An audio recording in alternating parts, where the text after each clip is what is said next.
Welcome. Welcome to Victoria's Stars. I am delighted to be here as publisher of the Home Reporter, the Brooklyn Spectator, and the Spectator News. We are live with our guest tonight, and I am thrilled to have with me MaryAnne Gilmartin, who is the CEO and president of City Ratner Companies. City Ratner Companies. I want to make sure to get it just perfectly. And I appreciate you taking your time from your enormously busy schedule to be with us today. Well, it's a pleasure to be here. Thank you for having me. Well, I wanted to ask, I get it about being a mother, a wife, a businesswoman, and the balancing of all those three worlds. And it didn't always happen that you were in a president CEO position. How did you get into the real estate business, into the construction? Because you really are a construction and a real estate. You're a multifaceted company. Well, let me start by saying, if you get it, maybe you can tell me exactly how it should work. I think it's an imperfect science for me, and I always say that I avoid using the word balance because for so long it's never felt quite balanced. I think it's more like a seesaw. Sometimes I feel up as a mother and down as a professional, and sometimes it's the reverse. But I just try to keep it equilibrium on that seesaw. But it has been a journey, and I feel blessed by the great run that I've had. In my business, which is the business of placemaking, real estate, I think it's about the people and it's about the projects. And certainly as a developer, you are what you build. And so I think I'd start there by saying I had this great opportunity to work on projects during a period in the city when things were getting built. When did you start into construction, into this particular real estate industry? Well, I was an urban fellow, and I came to the city with my eyes wide open, looking at places where I could do public service before going into the private sector. And I can't say that I had real estate on the fore of my mind. I think that I was open to possibilities, and I really was looking to do something that was outside of what I thought I wanted to be when I grew up. And so I was able to pick the agency I wanted to spend the summer in, and I really liked economic development when I interviewed with the agency itself, and I chose it with the sense that it would be a summer experience, and then I would move on, go to law school, and never thinking, of course, that real estate would be my thing. And I think it was that summer that I got real estate in my veins, understanding the great impact that real estate development Was this in Brooklyn, or was this in the city? This was down on William Street where the agency was located. I was living in Brooklyn and starting as an intern. But with an urban fellowship, you really do get placed in an area of the business where you can see lots of transactional-based real estate deals coming together. You work in the office of the president. So because it was a great fellowship, it allowed you to experience in the course of the fellowship the business, from the way a project starts to the way it actually gets executed. And I'm going to interrupt you and ask, when you were in those rooms, were you the only woman?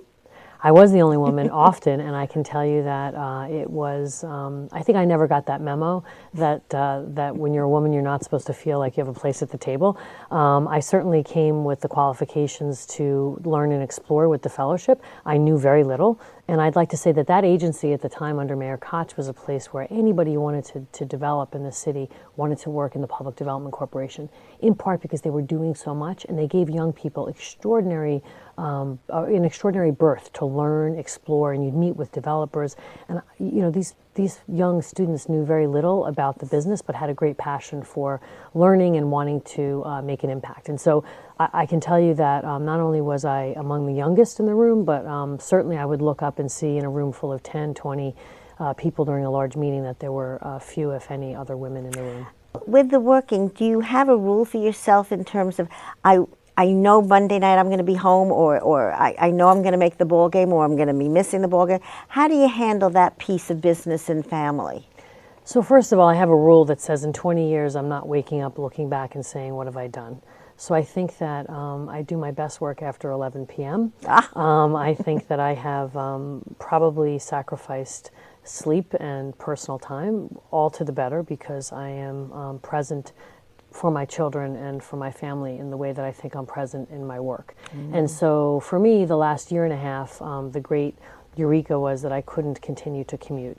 And so when I became CEO, I did a corporate relocation, and moved my entire family to Brooklyn. And that was an incredibly helpful decision in the way that everything I care about is essentially 3 miles from my Wow, home. that's a great luxury. And that has allowed me what I call the soccer game potential, or the soccer game phenomenon, which is that I can run to a soccer game, come back to the office. I can go to the recital and be back at the office. I can take my children to school virtually every morning. So I have figured out ways in which I can show up. And if we can't do dinner every night together, we can have breakfast in the morning. Right. And Breakfast so is my meal. I love breakfast with my kids. this is what we figure out. Right. We figure out ways to be present and to be a family together. So I think in the same way that I feel blessed in my career, I feel blessed in the sense that I have a lot of quality time. I've learned over the years, after counting every hour that I was away from my children, having my husband home telling me what he observes and how it's really the quality of time, not the quantity of time. When I'm with my kids, I'm with my kids. And I think that it's taken me years to not feel like I abandon them every day, because I love being a mother. But I think that that now that they're at an age now where they're tweens and teens, I have really strong relationships with them, and I'm actively involved in all aspects of their life. So well, you've figured it out, and I think also, there are projects coming up that are very exciting. I am a very big fan of modular housing, and I know that there was great controversy about that project. Give us an update of what's happening with the modular housing, and you bought out Skanska? Wow. So it started with excitement, and then when we started to study the modular format of building and believe that we could change the way, create a modern means of building high-rise buildings. Don't they do that in Europe? They do, but they've not done it beyond 25 stories. So this will be the okay. tallest modular building in the world. Wow. And we, of course, know as a vertical developer that we ought to get others to do the work we're not cut out to do. And so we picked Skanska as a partner to be our factory operator. And things got challenging, and we ended up in litigation. Access to the factory was cut off as part of that litigation, and about a month and a half ago, we negotiated to buy the business 100%. Now this is at the Brooklyn Navy Yard, right? It is at So the it's a Navy lot Yard. of jobs for Brooklyn. It's really important to Brooklyn. So it's 3 miles from the site itself. At the time that Skanska stepped away from the role of operator, there were 157 people working in that factory. Oh, wow. These are important jobs in the sense that there's a modular division now in the New York City building trades, which is the first of all firsts. It's never been like that before. So we have a new division in the building trades, building a building 60% off-site. And so it was terribly upsetting to us that the construction stopped. And we are now in possession of the factory. We're hiring back the workers and ramping up to build the building. So Oh, how exciting. It Well- will continue to have challenges when you innovate. Business is when the you real innovate, world, right? It's not easy to change the world. And so changing the way buildings are built in New York City is sure to be challenging, but we are back at it, and we hope that we'll be placing mods on the site on B2 within a few months. Oh my God, how exciting is that? Well, for me, I think innovation and uniqueness is one of the things I always aim for. And you have done it, making it in Brooklyn the tallest modular building in the world. I think that sounds fabulous. That's why she's a Victoria's star. So I'm so glad to have had you with us today. Well, thank you for having me. It was a Thank pleasure. you, and good luck with the project. We'd like to get in there and get some pictures of them constructing the project. Sure. As we get back to the actual setting of the mods, we'll make sure that we have you in and you can take some Wonderful. Thank you. So we really are, last minute, one more thought I would like you to share with everyone. Is there a secret to your success? I think you hit it when you said hard work. I think that you can't underestimate the power of hard work. I do believe in serendipity and some luck, to hit a stride. Like I said, in the business of real estate in New York, it takes a long time to build a single building. That I was able to hit a cycle where I was able to build buildings like the New York Times building in New York by Geary and buildings at Metrotech. That's great luck, I think. So hard work, luck, the power of people, people like Bruce Ratner who believed in me and what I could do, and the power of connections. I do believe in the connector theory, which is you connect with people, and ultimately it's the great people that build great projects. And so I think it's important to remember the people around you and how they can contribute to your success. Well, I call it the spider web. That's why I'm wearing a spider. Because our world grows as like a spider web with all people coming together that you had from different worlds, and they all come together to make things happen for us. So thank you so much, and we are delighted to have this in our future. Well, Thank you for being here. Thank you. Well, we're delighted today to be able to bring you Leslie Schultz, who is our landlady and the president of BRIC. Welcome. Thank you so much for having me. Oh, well, I am thrilled to be here because I think this place is spectacular. And I know people must ask you, all right, what does BRIC stand for? Because it's an unusual name. BRIC stands for Brooklyn Resistance is Crazy. Okay, I love it. BRIC, if you were my chief operating officer who's in charge of our risk management, to her it means be ready in case. Aw. It was an acronym years ago, but we dropped it. People knew us as BRIC. The acronym didn't fit us anymore. So we just have fun with it at this point. Well, I am comparatively new to BRIC. You've been here since 2005, and but you began a career in a whole other world. I did. So how did you come to this, and what was your first life? I call this my newspaper business is my seventh life. Is that right? My seventh career. I'm at it 30 years, but it's my seventh career. So My how many goodness. have you had? Well, I guess I've had 3 Okay. professional careers. Right. I graduated law school, and I practiced law for about 20 years. What kind of law? I mostly represented nonprofits, Okay. getting access to the capital markets, representing boards of directors, business transactions. I had a little specialty in public transportation, which is very far afield from what BRIC is about. Getting here is half the battle. That is true. That is true. And in that 20 years, I also had a 3-year stint teaching at NYU Law School. What did you That was teach? when I taught a program called lawyering, which was skills. It was negotiation and lobbying. Not lobbying, but I guess informal lobbying. Just sort of the different skills that lawyers use. It's a very interesting course to teach for 3 years. And I feel like I became a much better lawyer for having taught that course. Interesting. Why? Why did I become a better lawyer for teaching it, or why did I do why that? Did you, well, why you did that is we women do all kinds of wonderful things. But then it turns out true. to be something, we didn't expect.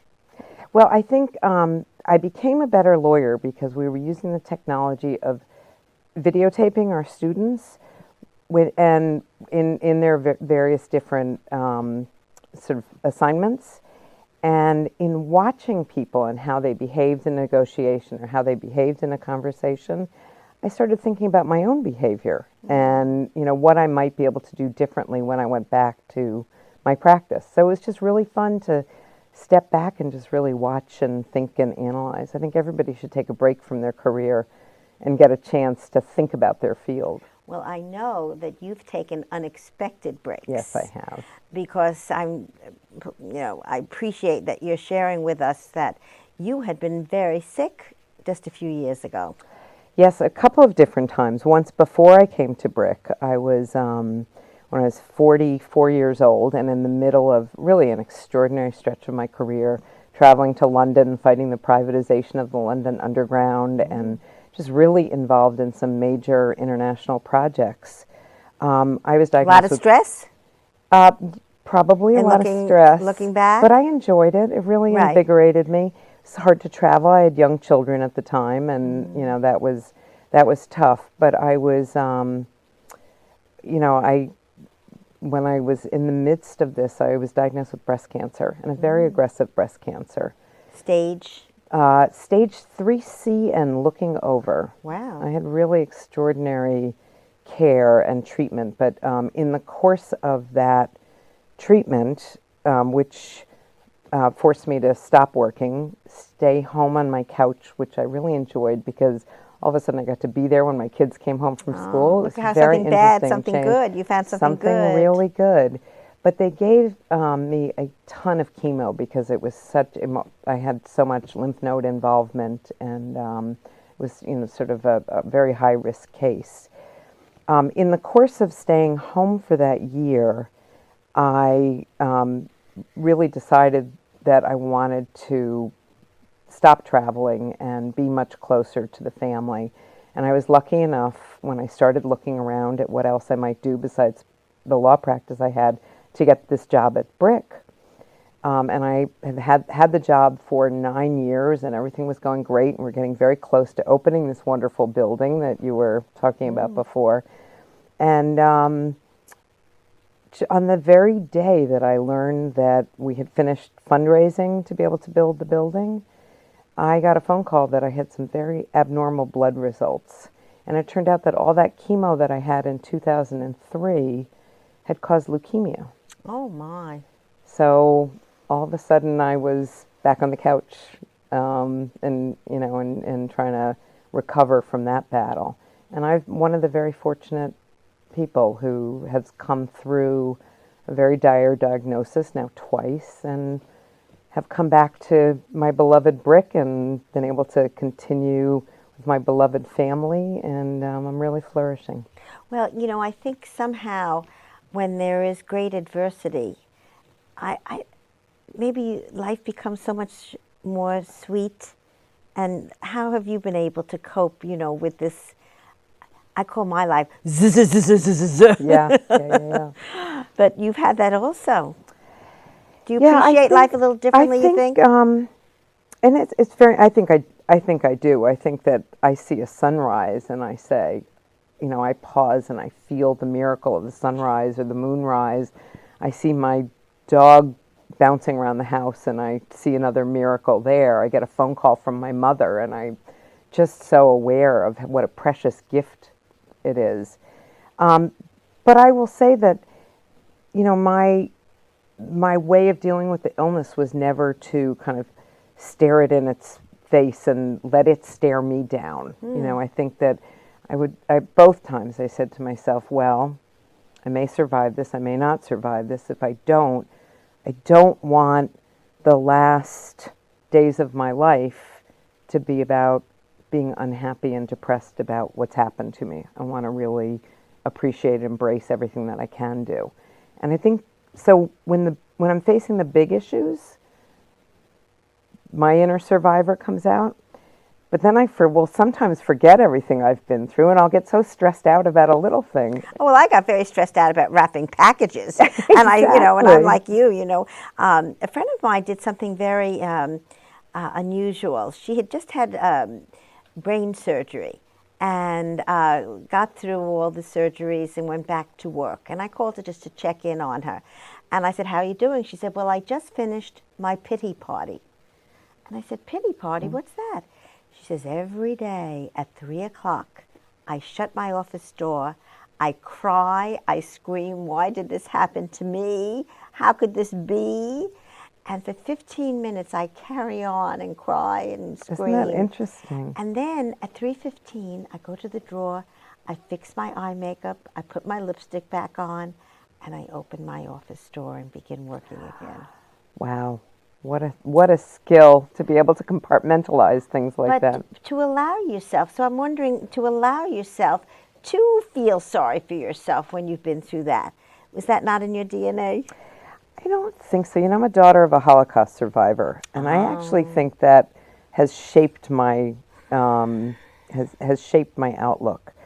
But I will say that the night before, my life stopped when I got the leukemia diagnosis. I was sort of going, and just suddenly it stopped. It was actually very different than the first treatment. And the night before I was moving into the hospital, which I ended up living there for 32 days. Wow.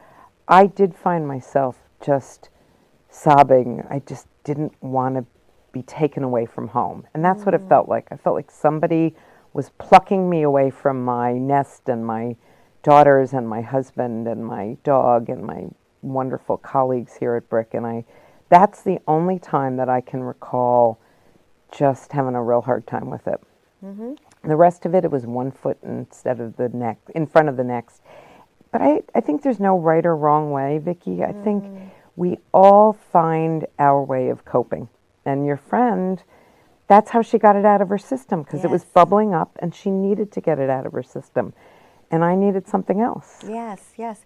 But I think somehow having lived a life of terrible times, like your parents did, I guess, gives you the strength to carry on the rest of your life and live for today. Do you feel, I can't stand these people, I woulda, coulda, oh, I would, I shoulda, I shoulda. I said, no, there's no woulda, coulda.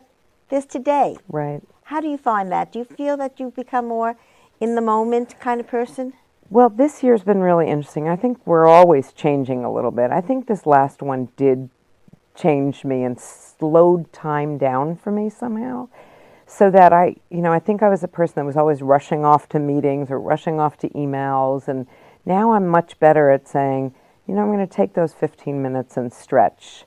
Or I'm going to talk to this person for an extra 20 minutes. I have a real different sense of the pace of life. And that's one of the biggest changes, that plus seeing miracles in every day. Well, I think it's, I call life a great adventure. Mm-hmm. And you certainly have had an adventure. I have. But what a beautiful philosophy. And I think, for you, being here at BRIC, share with us a little, Brooklyn has probably become the epicenter of culture. Mm-hmm. Manhattan is Manhattan, but Brooklyn has really come on to be a glowing, crazy, wonderful place. And tell me a little bit about what downtown Brooklyn has become in terms of the whole cultural world of the city.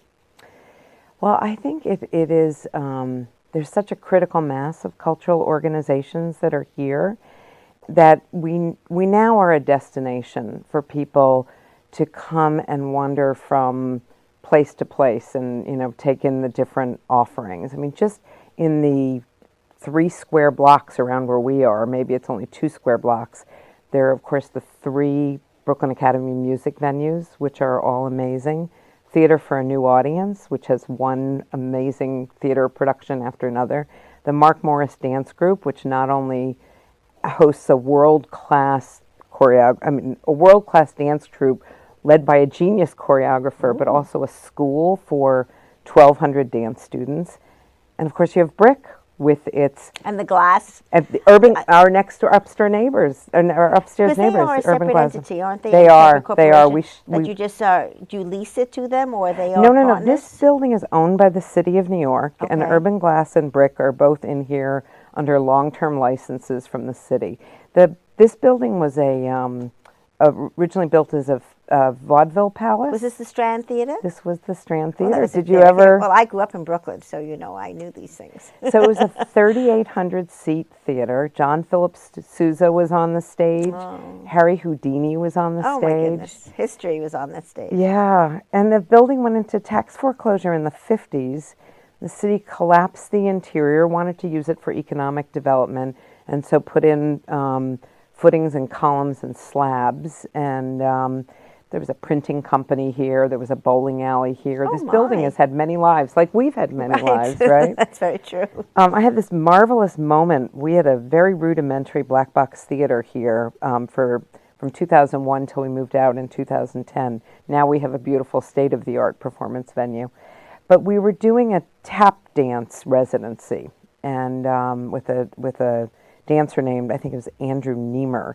And there was this ancient gentleman who came to see the show. And I can't remember his last name. I remember his first name was Stumpy. And he told me that he had danced on the stage of the Strand many years ago. My. So history was there for you. Yeah, and for a long time, BRIC really wanted to return this building to a full cultural use. It took from 1996 to 2013, but we finally did it. Well, talk about it a little bit. I'm holding the brochure because this course catalog, I was thumbing through it, is having such extraordinarily interesting classes that I know this is just one piece of BRIC. That is, and it's one of the pieces that I'm most proud of. BRIC has 2 missions. One is to support artists and media makers, and that education program is part of how we support media makers. We teach them everything from digital photography to field production to studio production, so that shows like this can happen. to, as you and I were talking about earlier, the intro to marketing and, teaching people how to get the word out there about the work that they're doing. That's our job in the newspaper business and the online. Yes, indeed. And the other part of supporting artists and media makers is giving them opportunities, facilities, and platforms to show their work on, to create their work on. So that education piece fits right in there. The other thing that BRIC does is we're a presenter. We have been presenting performing arts that reflect Brooklyn and are highly accessible and inviting to Brooklynites through the Celebrate Brooklyn Festival since 1979. Oh, I want to ask you about that. Are those the concerts that Marty had, or were those in addition to what Marty used to do? They were in addition to what Marty used to Okay. do. So Marty has started his free concerts, I think, in Coney Island in 1979, and BRIC started concerts in Prospect Park in 1979. Okay. So we used to have a lot of fun with Marty because both Marty and the head of that program for BRIC are real impresarios. And Well, you have to be to put on the concerts like that. yeah. But yet there's another part of BRIC. There's our contemporary art program. Right. So we have a spectacular gallery downstairs here at BRIC House. We started our exhibition program for Brooklyn artists in 1982 in the rotunda of Borough Hall. We've had 4 different homes, and I think we've landed here. We're very proud to bring to downtown Brooklyn an anchor for the visual arts. Talk a little bit, we have a few seconds left, about the stoop, because I love that space. Oh, one of the things we asked our architect when we were designing BRIC House was to make this as welcoming as a park was, as Prospect Park was. And he had the great idea of building a stoop. What's more Brooklyn? What's more welcoming and informal? And I think it's 60 feet wide, and we can seat about 120 people on it. And at the bottom of the stoop, we'll often have performances or conversations. And when it's not being used Exhibits. for I love that exhibit exhibits, you had with well, these fabulous yes. Caribbean costumes. That's right, and we had these great zebra costumes sitting right on the stoop. And and when it's not being used for programming, it's often filled with Brooklyn Tech students or writers and artists conferring with each other. It's a very lively spot. Well, I think you have made this a wonderful, wonderful resource to the borough and a place of excellence. So thank you, Leslie Schultz, the president of BRIC, for being with us today. Thank you so much, Vicki. It's really a pleasure to be here. Thank you. Bye now.